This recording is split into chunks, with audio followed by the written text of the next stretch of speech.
আসসালামু আলাইকুম। আশা করি সবাই ভালো আছেন। শুরুতেই মহান বিজয় দিবসের শুভেচ্ছা জানাই। আশা করি সবাই ভালো আছেন, সুস্থ আছেন। আজকে আসলে স্পেসিফিক কিছু কথা বলবো না, একদম এলোমেলোই বলতে পারেন।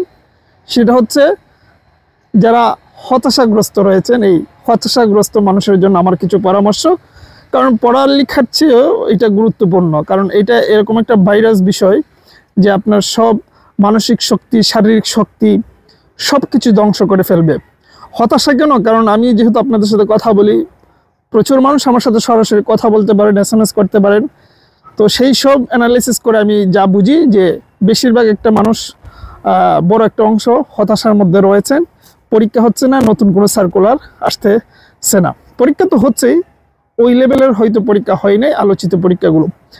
পরীক্ষা হবে এই ডিসেম্বরের আর কয়েকদিন পরে ইনশাল্লাহ পরীক্ষা হবে, নতুন নতুন নিয়োগও হবে। আমি কয়েকজনের সাথে কথা বলছি, আমার সিনিয়র জুনিয়র সবার সাথে কথা বলছি। বিভিন্ন দূরবর্তীতে যেরকম ক্যাম্পাসের বড় বড় ভাই যারা বিভিন্ন জায়গায় আছে, সবার সাথেই গত কয়েকদিন যাবৎ কথা বলছিলাম যে নিয়োগ কেন আসতেছে না। এই বেশ কিছুদিন যাবৎ প্রজ্ঞাপনও হলো, বয়সও বাড়ালো, আবার জনপ্রশাসন মন্ত্রণালয় থেকে চিঠিও দিল। 15 কার্য দিবস আপনারা জানেন বেঁধে দিয়েছে আপডেট দেওয়ার জন্য। তারপরে আমরা তো এই লাস্ট 10-15 দিন ভেতরে 47তম বিসিএস ছাড়া ওই রকম আলোচিত কোনো নিয়োগ পাই নাই। তো যেইটুকু বুঝলাম যে জানুয়ারিতে অনেক অনেক ধামাকা নিয়োগ আসতে যাচ্ছে।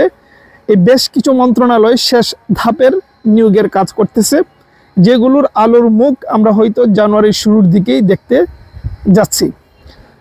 তাহলে সহজ কথা, মানুষের যখন ওই বড় কিছু আসার আগে কিছু সময় গ্যাপ যায়, যে একটু সময় স্থবির যায়, আমার মনে হয় এই মাঝের কয়েকটা দিন স্থবিরতার মধ্য দিয়ে যাচ্ছে, আপনারা বেশ বড় সড়ো কিছু নিয়োগ পেতে যাচ্ছেন।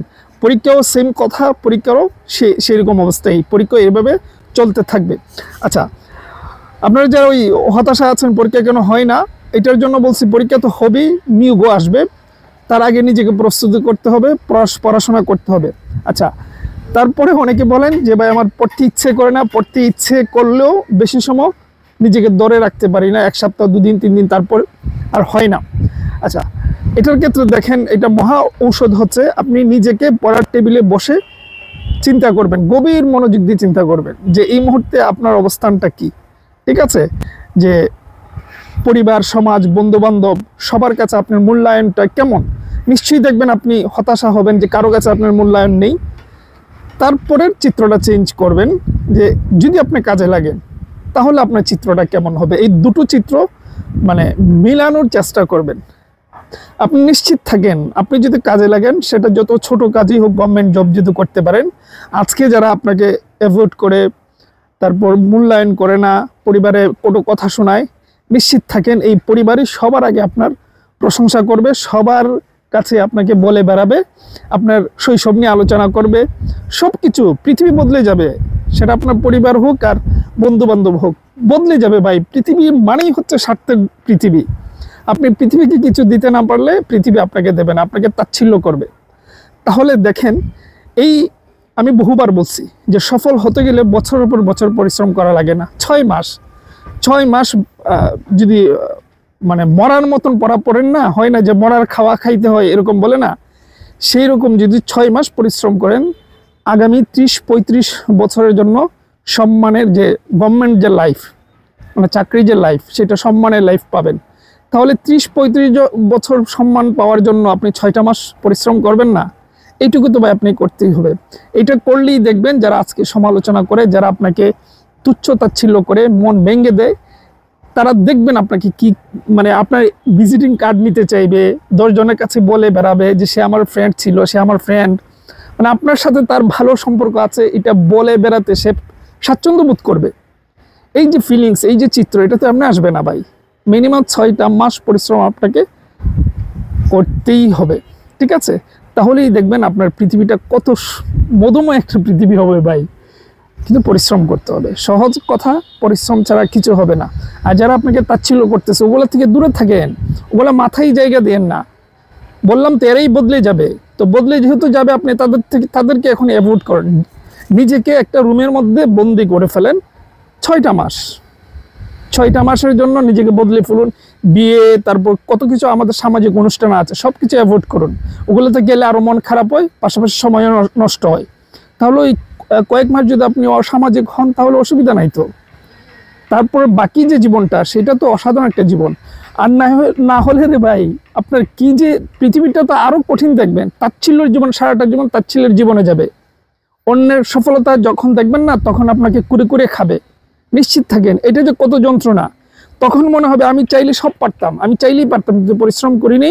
কিন্তু আজকে অন্যদের সফলতা দেখতে হয়, তখন কুরে কুরে মরবেন, মানে আজীবন জীবন্ত লাশ থাকবেন। তাহলে কি আপনি জীবন্ত লাশের জীবন নেবেন, নাকি 6টা মাস মরার মতন পরিশ্রম করবেন? সিদ্ধান্ত আপনার। 6 মাস, অন্যদিকে আজীবনের তাচ্ছিল্য জীবন। তাহলে আপনি সিদ্ধান্ত নিতে পারবেন, এবং সেইভাবে সিদ্ধান্ত নিলে রেজাল্টও আগামীতে দ্রুত সময়ের মধ্যে পাবেন। দেখেন সামনে আমাদের খাদ্যের বা ভূমির, এগুলো তো বড় নিয়োগ, সামনে তো নিয়োগ আসবে, কিন্তু ওগুলো তো পরীক্ষার সামনে। তো মরার মতন যদি পরিশ্রম করেন, পিঠ দেয়ালে ঠেকে গেছে সেটা মনে করে পরিশ্রম করলে, এগুলো কোনো একটা জব হলে আগামী 3 মাসের ভিতরে আপনার জীবন বদলে যাবে। 6 মাস কি 3 মাসের ভিতরে হয়তো বদলে যেতে পারে। সুতরাং হতাশাগ্রস্ত না হয়ে নিজেকে বন্দি করে ফেলুন, পরিশ্রম করুন, সামাজিক অনুষ্ঠান বয়কট করুন, বাদ দিয়ে দেন, রাতে আড্ডা বাদ দিয়ে দেন, ফ্রেন্ডদের সাথে ঘোরাঘুরি বাদ দিয়ে দেন, একলা জীবন বেছে নেন। তাহলে দেখবেন সব আগামী 6 মাস পর সব আপনার কাছে আসবে। না হয় আস্তে আস্তে আস্তে আস্তে না হয় সব কিছু দূরে যাবে। এটাই আমার আজকের কথা ভাই। বললাম শুরুতে একটু এলোমেলো কথা হবে। যাওয়ার আগে বলে যাচ্ছে, আমাদের অনলাইন ব্যাচের ভর্তি চলতেছে, চাইলে ভর্তি হতে পারেন, পড়াশোনা করতে পারেন। কেউ কেউ হয়তো বলে ফেলবেন এত কোন কথা বলছি অনলাইন ব্যাচে ভর্তি হওয়ার জন্য। বিষয়টা মোটেই নয়। শেষ বেলায় স্মরণ করিয়ে দিচ্ছি, আপনি পড়াশোনা যেভাবেই করেন, গড়ে পড়েন, নিজে পড়েন, যেভাবেই পড়েন, সহজ কথাই পড়তে হবে। যাই হোক, চলে যাব। ভালো থাকবেন, সুস্থ থাকবেন।